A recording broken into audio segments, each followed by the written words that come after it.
ahead. Hi, everyone. This is Michelle Siqueiros with the Campaign for College Opportunity. Thank you so much for joining the call. As many of you know, the campaign is a statewide nonprofit organization. Our mission and focus is to ensure that more students can go to college in California and graduate, because we know that that's good for both the students that go to college and graduate, but also for the rest of us who live in this state, and for the workforce demands that require a more educated workforce. Our work is focused on raising public awareness, mobilizing a statewide coalition of advocates, and influencing state policy and budget decisions so that we can actually make this mission happen.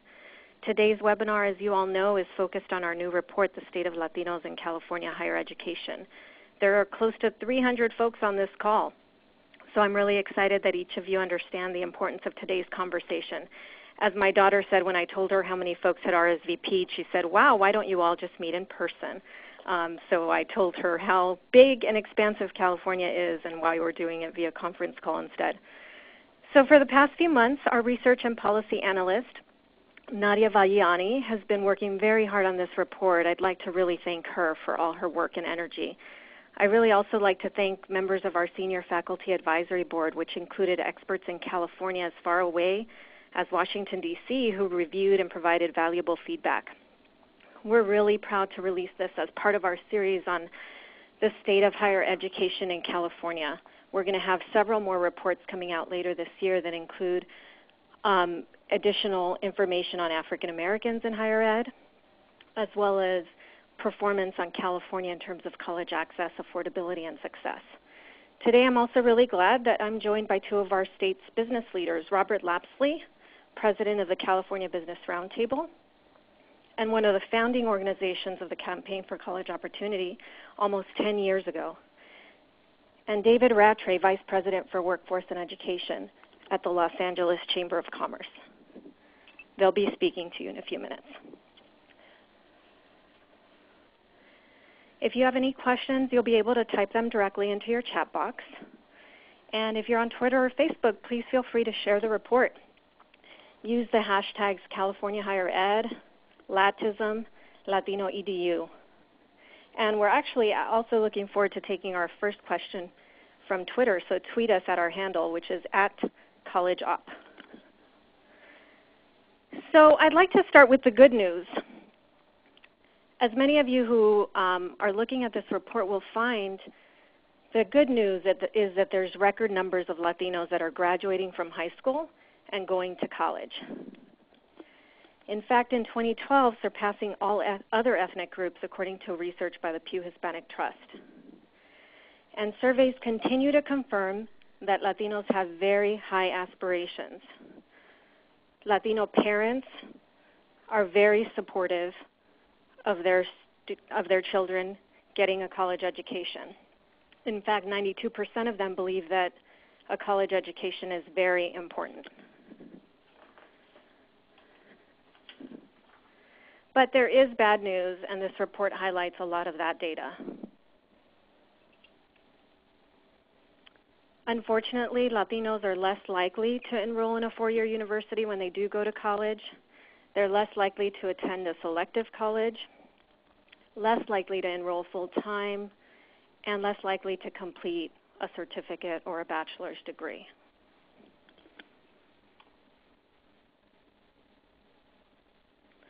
So why does this matter for California? I think, as you can see in this chart, Latinos make up a huge proportion of our population, 38%. And with 1 in 2 kids under 18 being Latino, this is especially an urgent call to action, because Latinos will soon be the majority in our state. So we have a long way to go. We have more high school diplomas but fewer college degrees. And if current educational attainment rates persist, it's very bad news for our state, not just for the Latino population as a whole. As you can see in this chart, Latino college completion is significantly lower than every other ethnic group in California. Only 11% of Latino adults have a bachelor's degree, and even when we add all the certificates and degrees that students receive at a community college, the number is not much better. Only 16% compared to almost 50% of the white population. Unfortunately, over time, we also haven't seen huge gains in college attainment. We've certainly seen huge gains in the number of high school graduates, but as this chart shows, when you compare 1990 to 2011, there's not been a huge significant jump in college attainment for Latinos. And this is in spite of knowing that there's clear benefits, not just to Latinos in terms of income and opportunity, but for the state of California. Past research by the campaign noted that for every dollar California invests in higher education, we receive a net return of $4.50. So I think the question that everybody is always asking is, so why is this? Why is it that, these attainment rates are so low? And we can start by saying that, Latinos are underrepresented in every system of higher education in our state. This next chart actually shows you how that's the case. Latinos in the age group of 18 to 24 make up 46.7% of the population. They're actually just slightly underrepresented in terms of high school graduates. But you can see that the blue line represents where proportionately we should be if we were represented equally across those segments. And that, unfortunately, is not the case. Secondly, when Latinos do go to college, they overwhelmingly enroll in California community colleges. 70%, in fact, do so. And this is a chart that shows you where Latino students are and how that's changed over time. So huge increases in Latinos going to college at all three of our public segments, community colleges, Cal State universities, and the University of California. But you can see that our enrollment in higher ed is significantly concentrated at the California Community College System with over 118,000 students enrolled there.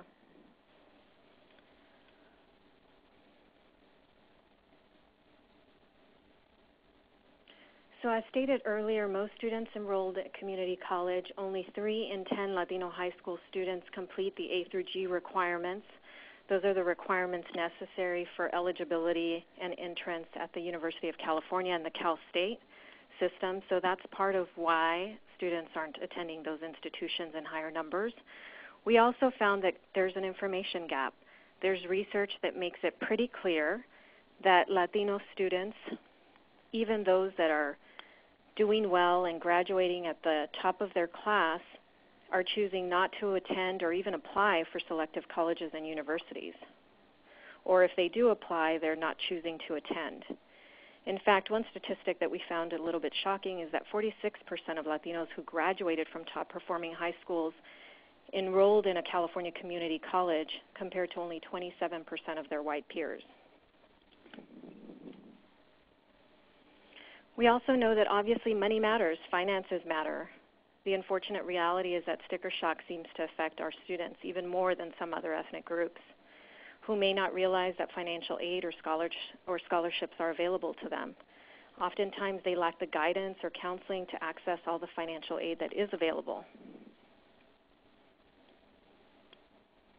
We also know that low-income students in general, and certainly Latinos in particular, are much less likely to attend selective universities. And a very key and important factor is also that too many students are underprepared for college, and they get stuck in pre-college level work when they do arrive at the college campus. And we know, unfortunately, that if they do, their chances of succeeding are even slimmer. So here are some stats on the number of Latinos that when they enter college are actually stuck in pre-college level courses. 75% of Latinos at the CSU, 85% of Latino students that start at community colleges are assessed as not ready for college-level math, and 70% are deemed not ready for college-level English. And again, only 1 in 5 students that get stuck in those pre-college level courses ever complete a certificate, a degree, or transfer within 6 years from community college. So I think what this highlights is that access to college is simply not enough. We've got to make sure that students actually get in and complete. And so we asked the question, what if California closed its minority enrollment and achievement gaps? And others have tried to answer this question as well. And I think the response is pretty exciting and shocking, and hopefully a real big call to action for all of us. Essentially, our state could produce almost 2 million more degrees and certificates from Latinos alone and African Americans and other underrepresented minorities if we closed the college-going and college completion gap. And our personal income as a state would increase by more than $135 billion.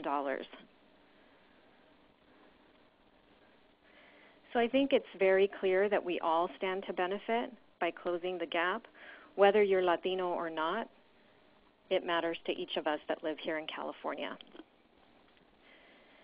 So I think, as many of you know, the Campaign for College Opportunity finds that it's important to share this data and information, but also to talk about what can be done and what are some of the solutions that are possible to address what we think is a pretty urgent crisis. And these are the 5 recommendations that we're putting forward in this report. First, we think that the Governor of California and our legislative leaders need to have a statewide plan. They need to be intentional about increasing college going and improving college completion in California. And within that intentionality, they need to make sure that we are pushing forward the idea of Latinos and how to improve Latino college going and success. Second, we really need to fund colleges for both enrollment and success. We need to make sure there's a spot in college for all students that are eligible, but we also need to make sure that we reward colleges for closing these gaps and for serving students and getting them through to the graduation stage. Third, we've really got to improve K-12 and post-secondary coordination, and there's a real opportunity here with the new implementation of Common Core and the Smarter Balance assessments to really push our high schools to make sure that they are preparing students so that they are ready for college when they step foot on campus on day one. We certainly need to invest in the services that students need to succeed. We know that counseling, advising, tutoring are the kinds of services that help students complete, and those are often the types of services that are completely disseminated by serious budget cuts. And finally, we need to make sure we strengthen financial aid. One, that we maximize financial aid so that students who are eligible for federal or state aid are able to access it, and that we build financial support and greater financial aid resources for students at community colleges. So with those recommendations, I'd like to just turn it over to Rob Lapsley, President of the California Business Roundtable, who's going to share his reactions to the report. Thanks, Rob, for joining us. No, it's my pleasure, and Michelle, thank you for the outstanding work, obviously, that you've done. On behalf of members from the California Business Roundtable and California businesses, large and small, we are grateful for, obviously, the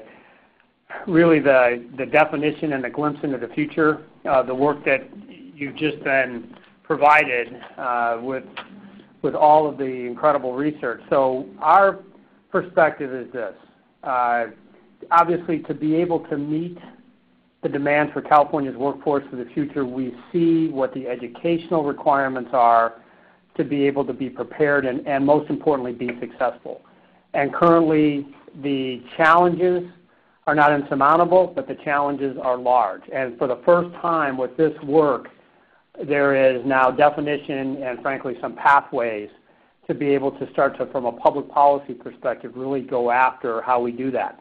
Our members are gravely concerned that it's not just preparation in the workforce for the future. It's really about not creating a two-tier economy or a two-class California, the coast versus the inland economy, because that is the way things are now breaking out. And if we don't take this work and be able to translate it into credible public policy solutions, we are not going to be able to resolve that issue, and California long-term is going to suffer.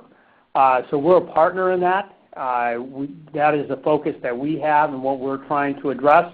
And while we talk about it not being a social justice issue, we consider this to be the economic justice issue for the future.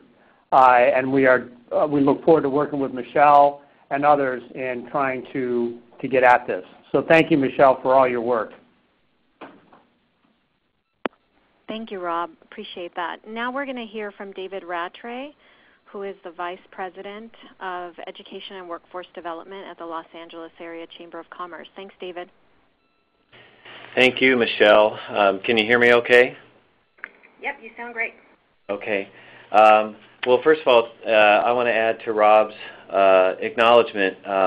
The Campaign for College Opportunity, and Michelle specifically, the leadership on this issue is very important and to be applauded. We're proud to be a partner with the campaign, we being the LA Area Chamber of Commerce. I'll just say what's similar to my partners here, and that is that, of course, we know that from both research and from just understanding reality that per capita income is so directly aligned to or related to educational attainment. And so for the overall economy to thrive in California, we need to see educational attainment grow. And when we have such a large growing segment of our population in California that's underperforming in education, that's all of our business. And certainly it's the business of the business community. It not only affects the talent pipeline, we all want to make sure that we have homegrown talent in our own state that powers our companies forward, but also it gives us a growing and prospering consumer base that will demand goods and services of our companies and our economy overall. And of course also leads to an engaged citizenry that can be full public participants in our democracy. So we all know how essential this is. I think we fully support the recommendations that have been put forward. We've been working with the campaign, and they provided tremendous leadership through the SB 1440-440 efforts to improve the ability to have students transfer from community colleges to CSUs. And the Latino students, as Michelle knows, are the students that are most at risk at an inefficient way to move students across the community college system into CSUs. So we are fully engaged and encourage all of our partners to implement 440 fully so that every student that goes to a community college can start as a junior on their first hour of class and have a better chance of getting a bachelor's degree. And we also were partners with the campaign and others on the Student Success Task Force, and there's a series of recommendations that Michelle alluded to that I think could be groundbreaking to improve the number of Latino students that complete community college successfully. We also are big advocates of comprehensive immigration reform, and California, of course, is the state that has the biggest stake in that question, because we have so many dreamers here in California that need a pathway into college, through college, and into the workforce. And without comprehensive immigration reform in the Federal DREAM Act, they don't really have an effective pathway forward. So I think that's also crucial. We need to all continue to put pressure on the Congress to move something forward on comprehensive reform. And I'll just conclude by saying that I think the campaign has framed the issue right, and but I want to also say we're optimistic. The underpinnings of the issue that framed is partly a result of parents and adults that have dreamed for their children to do well in life, and they've brought their children, they've come themselves to California and to help their children be part of the American dream.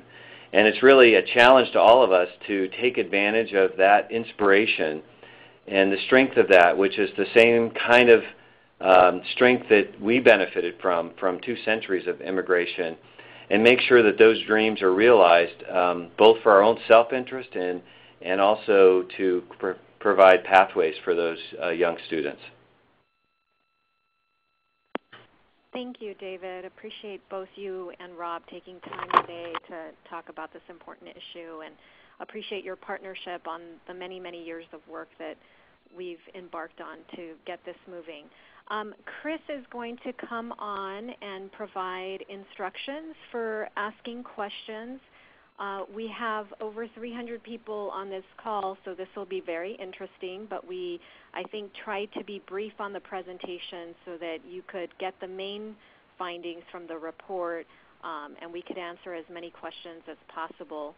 The full report, the 2-page key finding infographic, and the press materials are all available on our website at www.collegecampaign.org.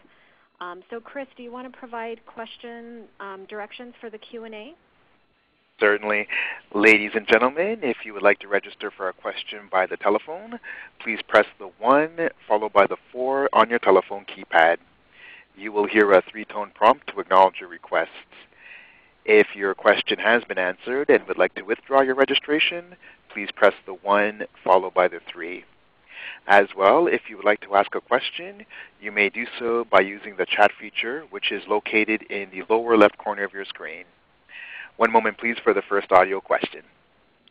And Chris, maybe before we wait for the first audio question, we actually do have our first question via Twitter. So thank you, John Hetz, for following us at Twitter. And for the rest of you that are on social media, you can use CA, Higher Ed, and Latism as the hashtags. So John is asking, what if the real issue isn't that Latinos aren't ready, but that traditional standardized assessments dramatically underestimate the true readiness of Latinos and all students for college-level work? I think that's an excellent question. I think we have seen some huge innovation and progress around assessment and placement happen here not too far in our own backyard at Long Beach City College. They've launched a program where instead of just relying on the assessments, they are looking at high school GPA and grades in core classes to place students in college-level courses, and the results have been pretty stunning. It's very clear that a student that is getting high GPA and an A in English is going to work very hard even if they didn't place in college-level English. In fact, their numbers are pretty impressive. And those are, I think, the kinds of innovations and solutions that we certainly want to look for in terms of making sure that we're not labeling students underprepared that are not, and also that we're creating an environment where colleges can be innovative and can push to make sure that more students get through remediation. There's accelerated efforts to move students much more quickly to contextualize those pre-college courses so that students are more likely to succeed. But David, maybe if you're still on the line, would you like to add to that? Any thoughts on your end? What I would just add, I agree with everything you just said, Michelle. The next generation assessments that will roll out this year, what we refer to as the smarter balanced assessments, are meant to be an improved way to understand whether students are learning and are ready. And I think that, plus the kind of things that Michelle mentioned, are going to help us in California.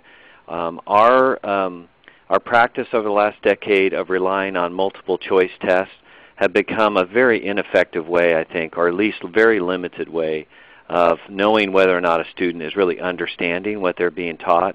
And it's also negatively affecting the way that we teach students. Because it's forcing teachers to teach to a test or schools to teach to a test in a way that is not engaging to students.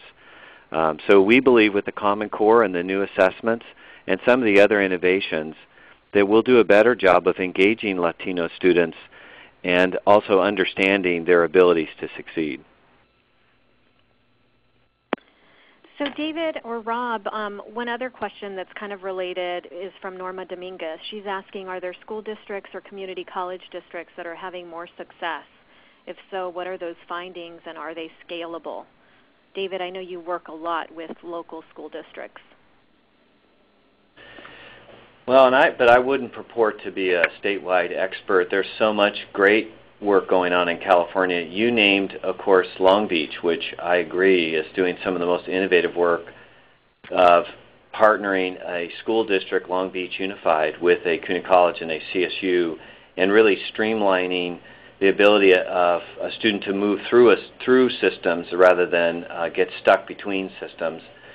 LA Trade Tech in the city of Los Angeles has done a whole host of very innovative programs to help some of our most challenged students, or students that are, as Michelle rightly said, labeled often as challenged, to have on-ramps into a community college setting and to move swiftly toward a certificate or a transfer option. But I think there's many other examples. You probably know more of them than I do, Michelle. Well, Rosalina Mira also asked what higher ed institutions are doing it right, and I think some of the things that we've been really excited by are, for example, the California State University put in place a graduation initiative where they articulated goals for increasing college going and success for students. I think our concern again is that, are those goals in place and being achieved, and is there incentive by colleges and universities from our state policymakers and through the budget process to make sure that they actually do close some of the gaps that are out there. We know that Chancellor Tim White, now head of the Cal State system, was very proud of talking about how UC Riverside closed the gaps in terms of completion. So there is no gap between Latino, African American, and white students at UC Riverside. I think we need more leadership that's intentional about focusing on student success in that way. Chris, maybe we should take a first question from the phone lines, if you have one. Certainly, we do have one. And ladies and gentlemen, as a reminder, to register for an audio question, please press the 1 followed by the 4 on your telephones. Our audio question comes from the line of Susan Meisenhelder from the Campaign for the Future of Higher Education. Please go ahead. Thanks. First of all, I'd like to say we very much appreciate this study. And before I ask a question, I'd like to draw your attention to a paper that our organization has just released that speaks to some of the points you raised today. The paper deals specifically with the issue of student success and online higher education. And it details research showing that online courses are a special obstacle for students of color, particularly Latinos who experience a real online penalty in that format. First of all, I hope listeners will take a look at the study because we do believe it highlights some facts that we need to keep in mind as elected leaders in California and elsewhere continue to push for more online higher education as a way to increase access. I wonder if you folks have done any research or have any thoughts about the success rates of Latino students in online formats.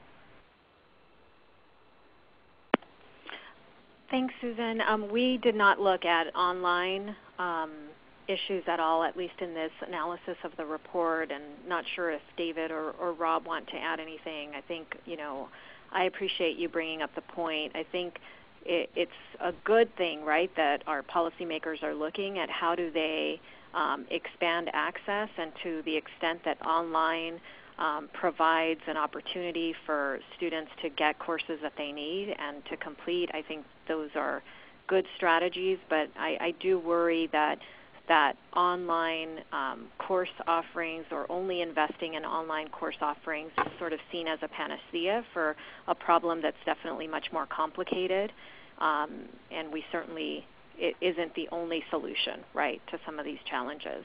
So, Susan, can you repeat the name of your report so that everyone Sure. can...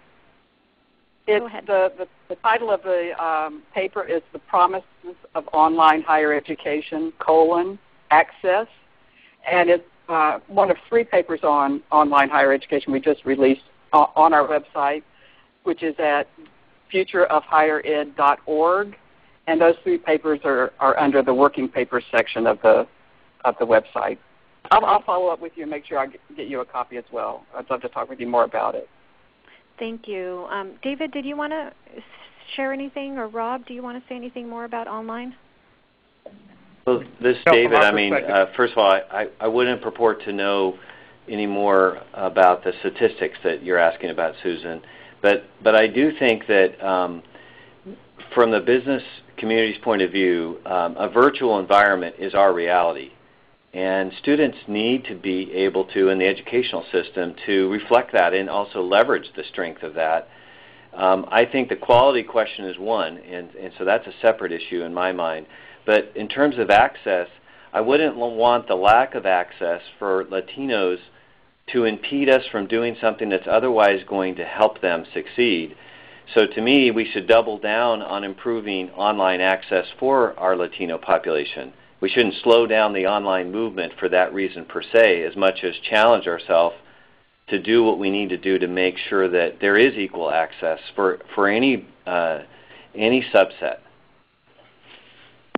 Rob, I think you wanted to share your thoughts. Your points are well taken. I think David just articulated the other piece, which is, I mean, online's about to undergo a revolution from all aspects, and to not be able to get that integrated, as quickly as possible so that we have obviously a comprehensive approach is key. And as we know that in the workforce now, most of the training is being undertaken from an online perspective. So we just all of that needs to be integrated. So I think David is exactly correct. Great. So our next question comes from Kathy Barron from EdSource. She's asking, where is the information roadblock occurring? There's a number of financial programs that can help low-income students, such as Pell and Cal grants. Why aren't students getting this information? David, your LA Chamber through Unite LA is hosting a big Cash for College event here in Los Angeles. Do you want to tackle that one? Well, the effort that we are actually going to execute this week, the Cash for College convention that Michelle just mentioned, really was stimulated by a study over 10 years ago by the Tomas Rivera Policy Institute. And it demonstrated that unlike the myth that often people thought that a lot of Latino parents did not aspire to have their children go to college, over 90% of Latino parents do have that as their goal and ambition for their children, but they often lack what they call the strategic and tactical knowledge to have their children be on a pathway.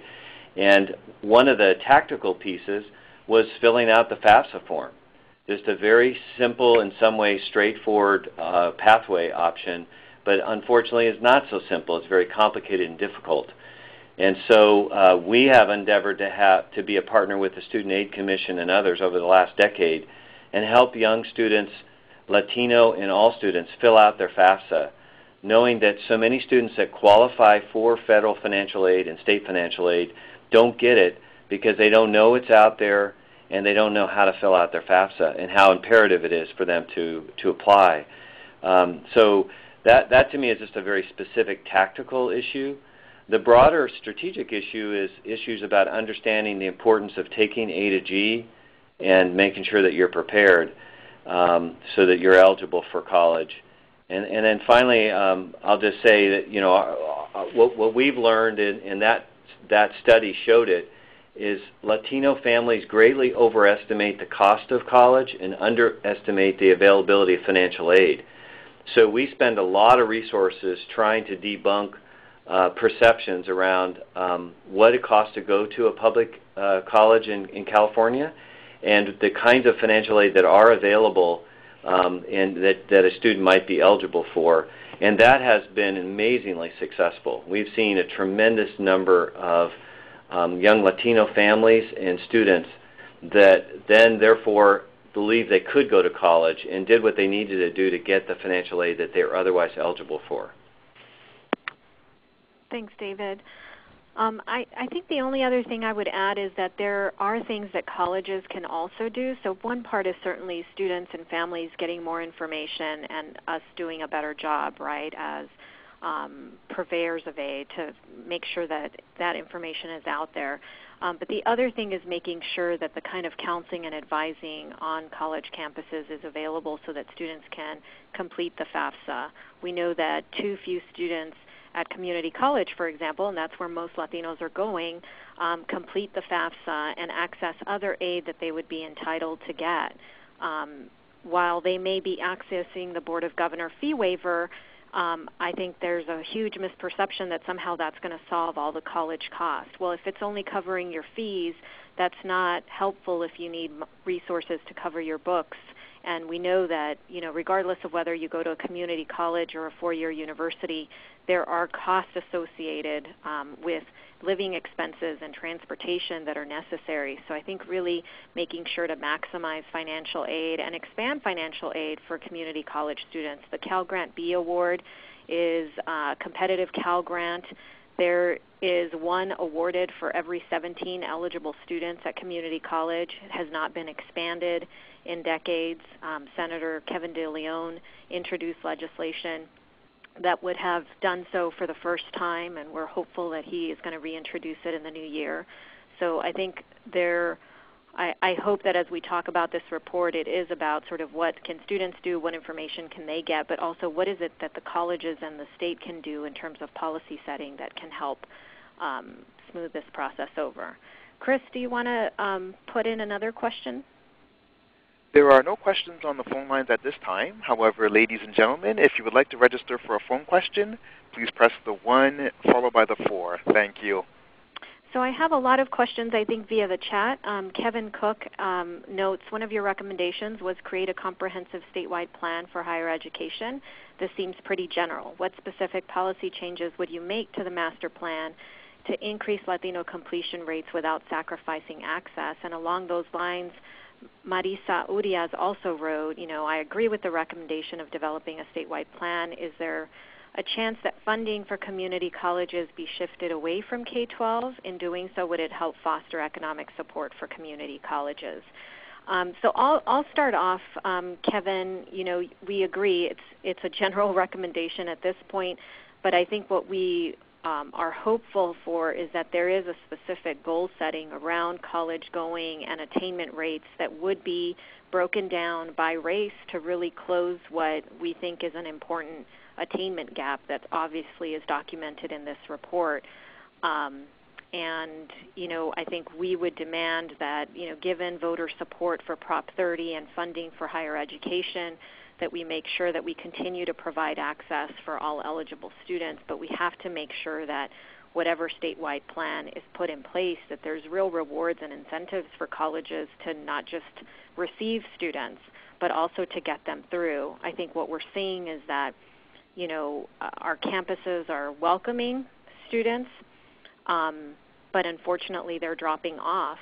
And I don't think that it's enough to just blame life and everything that happens to students as, the only reason. There are things that colleges can do, and some colleges are doing some of those things. Rob, would you like to chime in on this one? Sure, Michelle. Thanks. We're having a lot of discussions with members, particularly in the Latino caucus, about how to get at this very issue as it applies from the educational side, even going down to K-12 with, starting, we were a big supporter of the governor's LCFF policy, to then higher education, which you have very clearly defined today, to then obviously the workforce. And how is that going to work, and how do we create policies that are going to be able to address both the access and the completion and the preparation? And we've had some very interesting discussions even in just the last 2 months, but what we talked about in even broader terms is what kind of package can we put together that's going to drive right at this with the governor, with the budget, with the higher education institutions. This is now becoming a singular focus for them. And while obviously it's not fair for me to give away some of their thinking at this point in time, I can tell you that with that singular focus, it is ongoing, and we actually expect to see something, if not exactly this year, it's going to become a broader, comprehensive approach by 2015. The secondary thing for our organization is that we believe we're not too far away from electing the first, modern Latino governor. And we believe that actually will provide an even greater opportunity and focus to get exactly at the heart of this issue. Maybe it's 18 or maybe it's shortly after. But with that as a catalyst, well, we can't afford to wait for that.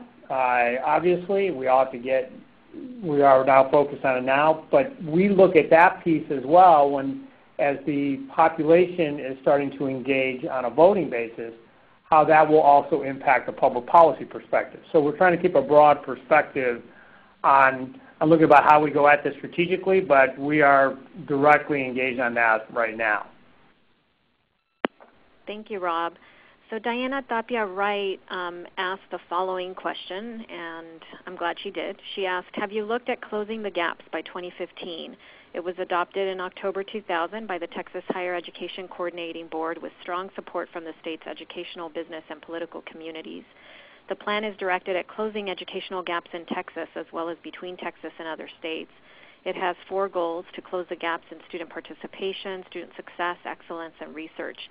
I'm really glad, Diana, that you brought it up because we have looked at it, and we've actually visited Texas to learn more about closing the gaps.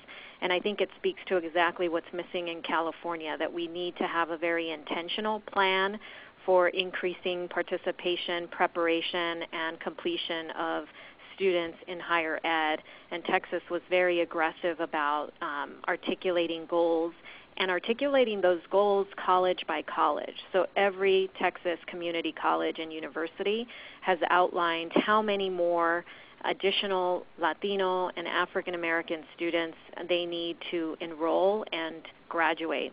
I think that's absolutely more promising, and they have awarded significantly more degrees and certificates because of the plan. Unfortunately, California doesn't have a higher education coordinating board. We don't have coordinated leadership on higher education, and we don't have a plan.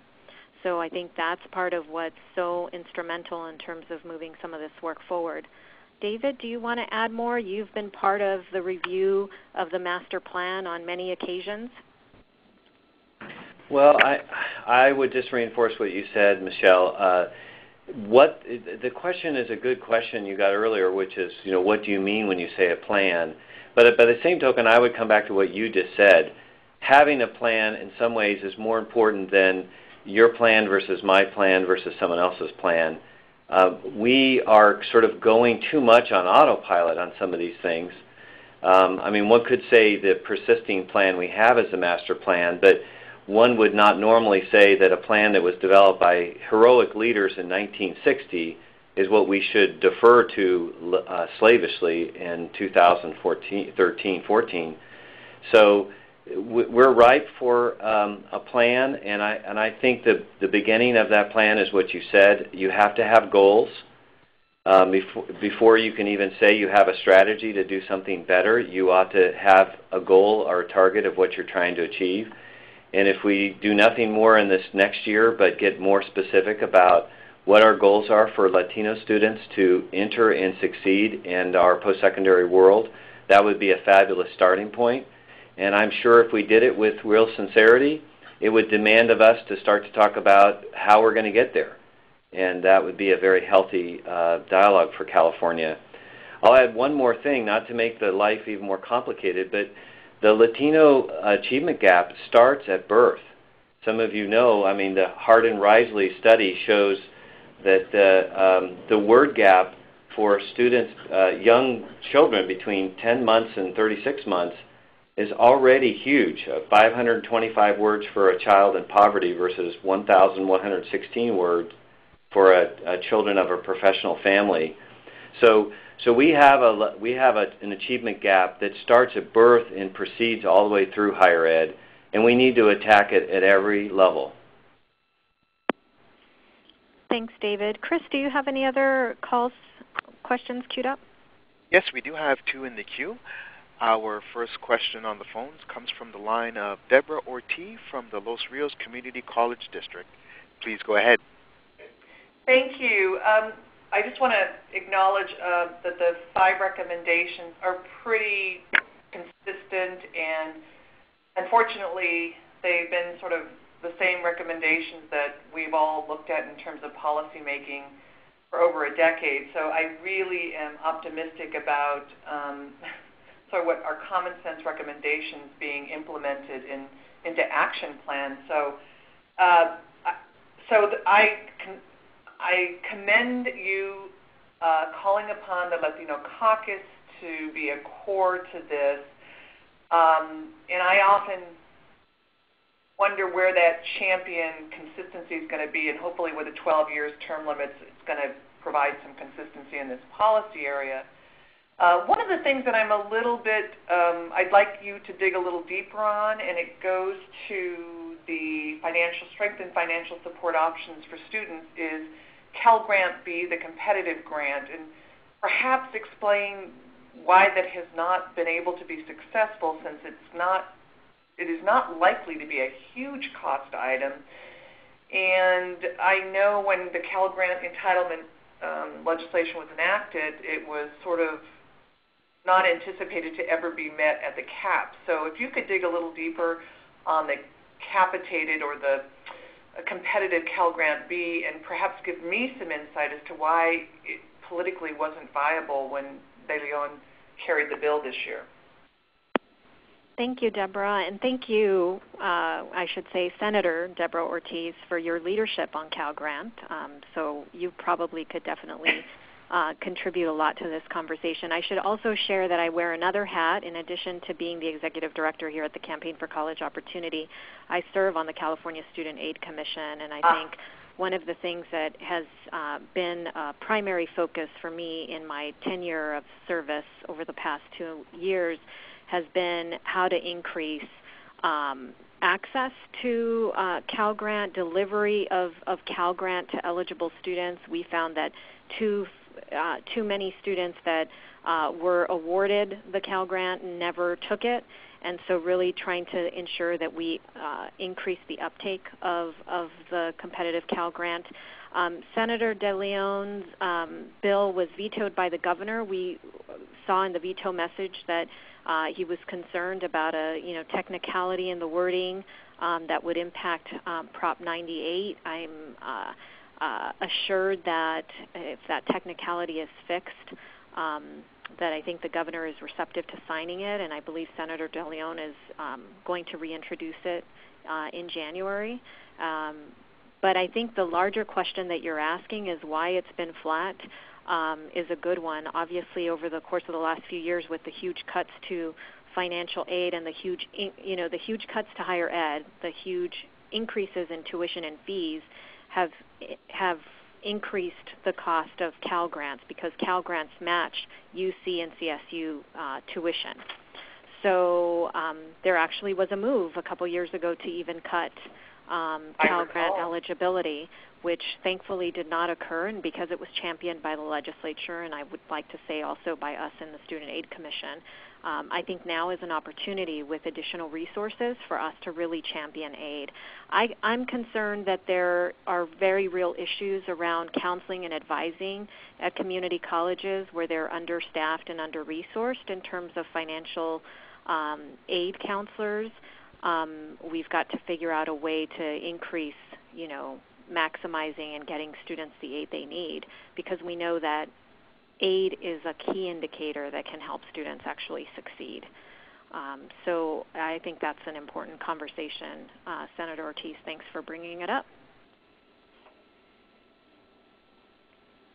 And yes, I have here, so my staff just handed me a message from Claire from Senator De Leon's office, who says the governor has committed to signing the bills in January with the technical fix. So let's hope that that's good news. Rob or David, do you want to add anything to Senator Ortiz's question?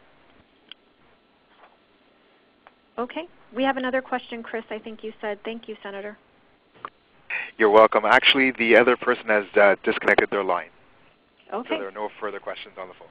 Got you. Well, we have a bunch that we've gotten via chat. So Phil Garcia asked, given that Latino college enrollment is largely concentrated in the community colleges and the CSU, what are the prospects for policy proposals to fund community college and CSU pathway projects statewide? And I think, as David mentioned as well, and I think as many of you know, the Campaign for College Opportunity has championed improving the transfer pathway. And it's been because, most of our students in higher ed, regardless of ethnicity, start at community college. So anything that we do to improve student success and the throughput of students from the community college who want to transfer into our four-year universities is going to improve completion rates statewide. And so that's been a huge focus of our work. I think there is work to be done to help support and fund additional transfer spots for students so that the CSU can actually welcome all eligible transfer students into their system. We know that while Prop 30 has helped restore some funding, it's not sufficient.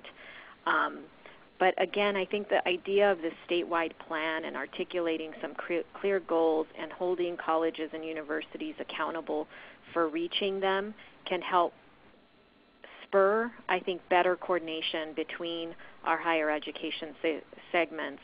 I think the passage of transfer reform legislation that was championed by Senator Padilla is a good example of how community college faculty and leaders have come together to develop degree pathways for students, and I think we need a lot more of that. David, do you want to add anything? What I would just add to Michelle's comment on this question is we've sort of drifted over the last couple decades. There was a time earlier I was a beneficiary when you would go to a California community college and start Unit 1 when you transfer to CSU and UC. And we need to be intentional, and the campaign has focused us on this question with 1440. I don't think there's any really good reason that any of us would choose to want to have the average length of time that it takes a student to finish a bachelor's degree 5 or 6 years in California.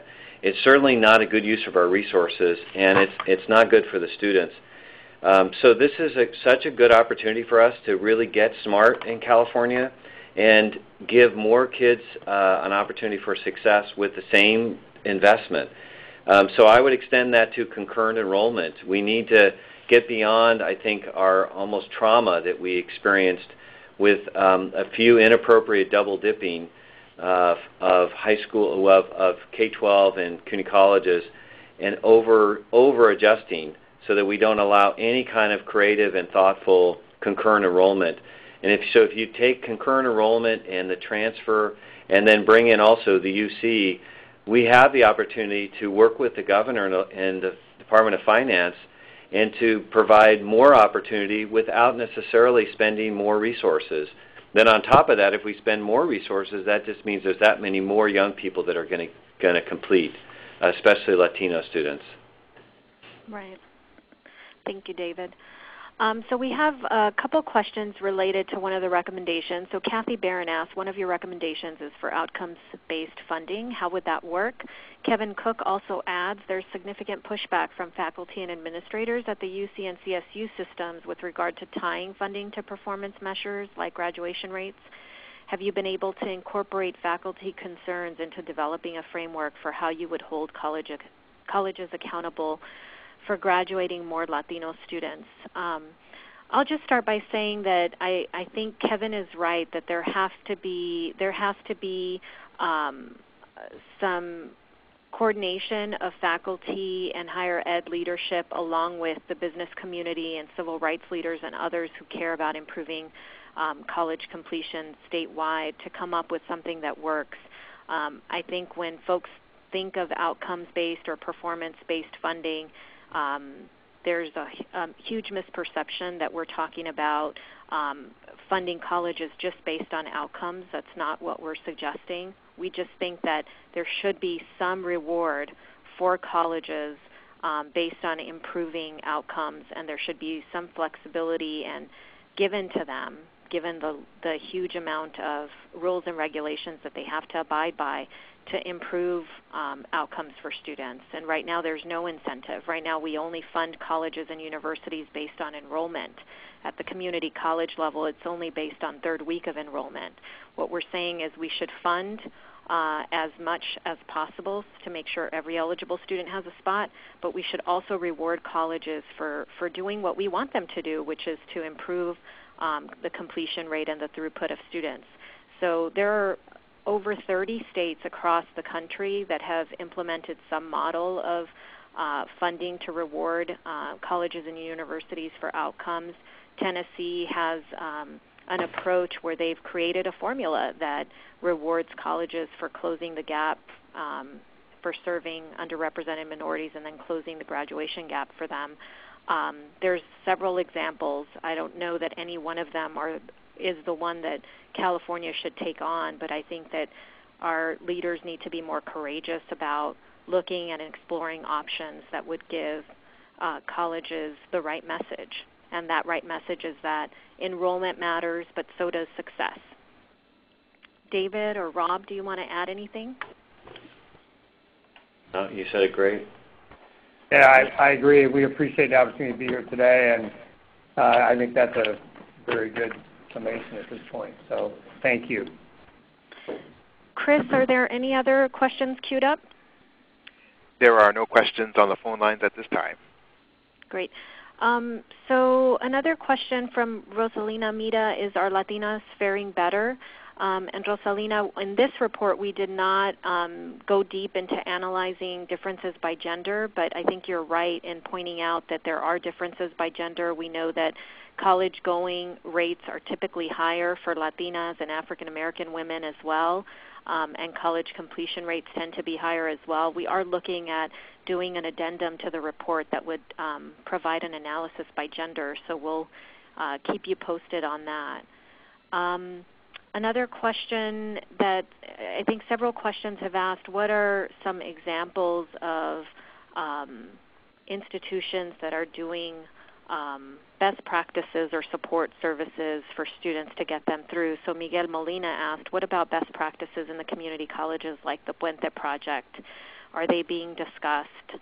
I would just say that absolutely Puente, EOP, we know those are programs that provide the kind of support and counseling and guidance to students that are instrumental in making sure that underrepresented minorities succeed.